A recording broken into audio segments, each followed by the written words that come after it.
Hi hello ನಮಸ್ಕಾರ. ನಾನು ನಿಮ್ಮ ರಾಕ್ ಟಾಕ್ಸ್ ಕನ್ನಡ ಯೋಗಿ. ಇವತ್ತು ನಾವು ಸಂಡೇ ಎಪಿಸೋಡ್ ಆಲ್ರೆಡಿ ಸುದೀಪ್ ಸರ್ನ ನೋಡಿದ್ವಿ. ಸುದೀಪ್ ಸರ್ನ ನೋಡಿದಾಗ ಅನಿಸಿದ್ದು ಸನಾತನ ಧರ್ಮದ ಸಾರಥಿಯಾಗಿ ಕಾಣಿಸ್ಕೊಂಡ್ರೆ ಕಿಚ್ಚ ಸುದೀಪ್ ಅವರು ಸಂಡೇ ಎಪಿಸೋಡಲ್ಲಿ ಅನ್ನೋದಿದೆ. ಯಾಕೆಂದರೆ ಅವರು ಅದೇ ರೀತಿಯಾದ ಕಾಸ್ಟ್ಯೂಮ್ ಆಗಿ ಅದೇ ರೀತಿಯ ಒಂದು ನಮ್ಮ ಸಂಸ್ಕೃತಿನ ಎತ್ತಿ ಹಿಡಿಯುವಂಥ ಒಂದು ವಸ್ತ್ರ ಅಂದರೆ ಧರಿಸಿ ಅವ್ರು ಕಾಣಿಸ್ಕೊಂಡಿದ್ದು. ಮತ್ತು ಆ ಸ್ಟೇಜ್ ಮೇಲೆ ಆ ಚಪ್ಪಲಿ ಇಲ್ಲದೇ ರೀತಿ ಅಂದರೆ ಒಂದು ಅದು ನವರಾತ್ರಿ ಆಗಿರೋ ಕಾರಣದಿಂದ ಆ ರೀತಿ ಕಾರ್ಯಕ್ರಮದ ಘನತೆಯನ್ನು ಹೆಚ್ಚೋದಕ್ಕೆ ಅವ್ರ ಘನತೆ ಅದು ತುಂಬಾ ಮೇಲಿದೆ. ಅವರು ಆ ರೀತಿ ನಡ್ಕೊಂಡಿದ್ದು ತುಂಬ ನಮ್ಮೆಲ್ಲರಿಗೂ ಕೂಡ ತುಂಬ ನನಗಂತೂ ತುಂಬಾ ಖುಷಿಯಾಗೋಯ್ತು. ಅದಾದ ನಂತರ ಈ ವಾರದ ವಿಚಾರಕ್ಕೆ ಬಂದರೆ ಚೆನ್ನಾಗಿ ಗೇಮ್ ನಡೀತಾ ಇದೆ. ಫಸ್ಟ್ ಎಲಿಮಿನೇಷನ್ ಆಗಿ ಯಮುನಾ ಅವ್ರು ಹೊರಗಡೆ ಹೋಗಿದ್ದು ಕೆಲವೊಬ್ಬರಿಗೆ ಬೇಜಾರಾಗಿದೆ, ಕೆಲವೊಂದು ಮನೆ ಒಳಗಡೆ ಇರೋರಿಗೆ ಯಾರಿಗೂ ಬೇಜಾರಾದಂಗೆ ಅನ್ನಿಸ್ಲಿಲ್ಲ. ಕೆಲವೊಬ್ಬರು ಎಮೋಷ್ನಲಿ ಕನೆಕ್ಟ್ ಆದವ್ರಿಗೆ ಅನ್ನಿಸ್ತು ಅಷ್ಟೇ. ಬಟ್ ಯಮುನಾ ಅವರು ಹೆಲ್ಮೆಟ್ ಆಗೋದ್ರು. ಎರಡನೇ ವಿಚಾರ ಬಂದ್ಬಿಟ್ಟು ಧರ್ಮ ಕೀರ್ತಿರಾಜ್ ಮತ್ತು ಐಶ್ವರ್ಯನ ಲವ್ ಸ್ಟೋರಿಗೆ ಆರಂಭ ಆಲ್ರೆಡಿ ಆಗೋಗಿದೆ. ಆ ಆರಂಭ ತುಂಬಾ ಚೆನ್ನಾಗಿ ಹೋಗ್ತಾ ಇದೆ. ಧರ್ಮ ಕೀರ್ತಿರಾಜು ಬಿಗ್ ಬಾಸ್ ಮನೆ ಒಳಗಡೆ ತುಂಬ ಲವ್ ಸ್ಟೋರಿಗಳು ಸ್ಟಾರ್ಟ್ ಆಗಿದೆ. ನಾವಂತೂ ನೋಡಿದ್ದೀನಿ, ಎಪಿಸೋಡ್ 1ಇಂದನೂ ನೋಡ್ಕೊಂಬಂದಿದ್ದೀವಿ. ಬಟ್ ಸ್ಟಾರ್ಟ್ ಆದಂಥ ಎಪಿಸೋಡ್ಗಳು ಅಲ್ಲಲ್ಲ ಎಂಡ್ ಆಗಿದ್ದು ಇದೆ. ಸಕ್ಸಸ್ಫುಲ್ ರನ್ನಿಂಗ್ ಲವ್ ಸ್ಟೋರಿ ಅಂತ ಅನಿಸಿದ್ರೆ ನಾನು ಕಂಡಂತೆ ಸೀಸನ್ 9ನ KP ಅರವಿಂದ್ ಮತ್ತು ದಿವ್ಯಾ ಊರುಡುಗ ಅವ್ರದ್ದು ಇವತ್ತು ಕೂಡ ಸಕ್ಸಸ್ಫುಲ್ ಆಗಿದೆ, ತುಂಬ ಚೆನ್ನಾಗಿ ಹೋಗ್ತದೆ. ನೋಡೋಣ ಕೀರ್ತಿರಾಜ್ ಅವ್ರದ್ದು ಮತ್ತು ಐಶ್ವರ್ಯ ಅವರ ಲವ್ ಸ್ಟೋರಿ ಎಲ್ಲಿವರೆಗೂ ಹೋಗುತ್ತೆ ಬಿಗ್ ಬಾಸ್ ಮನೆ ಒಳಗಡೆ ಅಂತ. ಅದಾದ ನಂತರ ಬಂದಿದ್ದು ಧನ್ರಾಜ್ ಅಂತ ಒಂದು ಸೈಲೆಂಟ್ ಆಗಿದ್ದಂಥ ಧನ್ರಾಜ್ ಅವರು ಸಖತ್ತಾಗಿ ಕೊಡ್ತಾರೆ ಅನ್ನೋದು ಕ್ಲಾರಿಟಿ ಆಯಿತು ಈ ವಾರ. ಸುದೀಪ್ ಸರ್ ಧನ್ರಾಜ್ ಅವ್ರನ್ನ ಯಾವ್ಯಾವ ಪ್ರಾಣಿಗಳಿಗೆ ನಮ್ಮ ಇರೋವಂಥ ಕಂಟೆಸ್ಟೆಂಟ್ನ ಹೋಲಿಸಿದ ಅವರು ಕೊಟ್ಟಂಥ ಒಂದು ಎಕ್ಸ್ಪ್ಲನೇಷನ್ ಮತ್ತು ಅವರು ಹೋಲಿಸಿದ ರೀತಿ ನಿಜವಾಗ್ಲೂ ತುಂಬಾ ಫಿದಾ ಆಗೋಯ್ತು, ಸಖತ್ತಾಗಿತ್ತು. ಸುದೀಪ್ ಸರ್ ಕೂಡ ತುಂಬಾ ನಕ್ಕರು ಆ ವಿಚಾರ. ನನಗನ್ಸುತ್ತೆ ಈ ಟಾಪ್ 5 ಒಳಗಡೆ ಬರ್ತಾರೆ ಧನ್ರಾಜ್.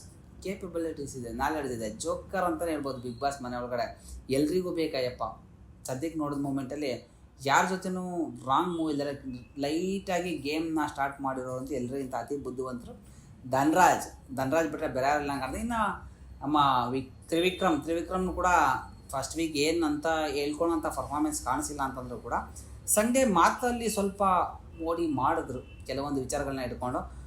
ಬಟ್ ಒಳ್ಳೆ ಕಂಟೆಂಡರ್, ಅವನು ಕೂಡ ಚೆನ್ನಾಗಿ ಆಡ್ತಾನೆ. ತ್ರಿವಿಕ್ರಮ್ ನಾನು ನೋಡಿದೆ. ವಿಕ್ಕಿ ಅಂತ ಯಾಕೆ ಕರೀತೀನಿ ಅಂದರೆ ಸ್ವಲ್ಪ ಅವ್ರ ಜೊತೆ ಒಡನಾಟ ಸ್ವಲ್ಪ ಸಮಯ ಇದ್ದಿದ್ದರಿಂದ ನಾನು ವಿಕ್ಕಿ ಅಂತ ಯೂಸ್ ಮಾಡಿದೆ.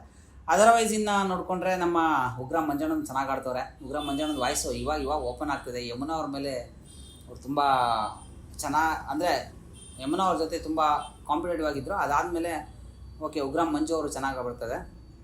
ಕೆಲವೊಂದಷ್ಟು ಜನ ಬಿಗ್ ಬಾಸ್ ಮನೆಯೊಳಗೆ ಬಿಗ್ ಬಾಸ್ ಏನಕ್ಕೆ ಹೋಗಬೇಕು ಅನ್ನೋ ಮಾನ ಮರ್ಯಾದೆ ಕಳ್ಕೊಂಡಿದ್ರೆ ಬಿಗ್ ಬಾಸ್ಗೆ ಹೋಗಬೇಕು ಅಂತ ನಂಗೆ ಅನ್ನಿಸ್ತು. ಬಿಗ್ ಬಾಸ್ ಅನ್ನೋದೇನು ಮಾನ ಮರ್ಯಾದೆ ಕಳಿಯೋದಕ್ಕೆ ಅಂತ ಡಿಸೈನ್ ಆಗಿರೋ ಶೋ ಅಲ್ಲ ಅದು. ಆ್ಯಕ್ಚುಲಿ ಅಲ್ಲಿ ಓದೋರು ಅವರವರ ವೈಯಕ್ತಿಕ ಇದಕ್ಕೆ ಆ ಒಂದು ತನ್ನನ್ನು ತಾನು ಶೋ ಮಾಡ್ಕೊಳೋ ರಭಸದಲ್ಲಿ ಅಂದರೆ ಬರದಲ್ಲಿ ಅವ್ರವ್ರ ಮಾನ ಮರ್ಯಾದಿನ ಕೆಲವರು ಕಳ್ಕೊಂಡಿದ್ದಾರೆ, ಕೆಲವೊಂದು ಅತಿ ಹೆಚ್ಚು ಸಂಪಾದನೆಯೂ ಮಾಡ್ಕೊಂಡಿದ್ದಾರೆ. ಬಿಗ್ ಬಾಸಿಂದ ಎಷ್ಟು ಜನ ಕಳ್ಕೊಂಡು ಕೆಳಗಡೆ ಇಳಿದಿದ್ದಾರೆ, ಸಂಪಾದನೆಯನ್ನು ತೊಗೊಂಡ್ರೆ ಒಂದಷ್ಟು ಜನ ಜಾಸ್ತಿನೇ ಮಾಡ್ಕೊಂಡಿದ್ದಾರೆ. ಅಲ್ಲಿ ಹೋದ ನಂತರ ಅವ್ರ ವ್ಯಕ್ತಿತ್ವಗಳ ಬದಲಾಗಿದೆ, ಜನ ನೋಡ್ತಿದ್ದಂಥ ರೀತಿಗಳ ಬದಲಾಗಿದೆ, ಈ ರೀತಿ ಇದೆ. ಅದನ್ನು ನಾನು ಆ ಸೆಂಟೆನ್ಸ್ನ ತುಂಬ ಜನ ಮಾತಾಡ್ತಾರೆ. ಬಿಗ್ ಬಾಸ್ ಅಂದರೆ ಅದು ಮಾನ ಮರ್ಯಾದೆ ಕಳ್ಕೊಳೋಕೆ ಅಂತ ಶೋಗೆ ಹೋಗಬೇಕು ಅಂತೇಳಿ. ಮಾನ ಮರ್ಯಾದೆ ಕಳ್ಕೊಳೋಕ್ಕಲ್ಲ. ಆಡಿಯನ್ಸ್ಗಳಿಗೆ ನಾನು ಹೇಳ್ತೀನಿ ಕೆಲವರಿಗೆ, ಇಟ್ಸ್ ಗುಡ್ ಶೋ.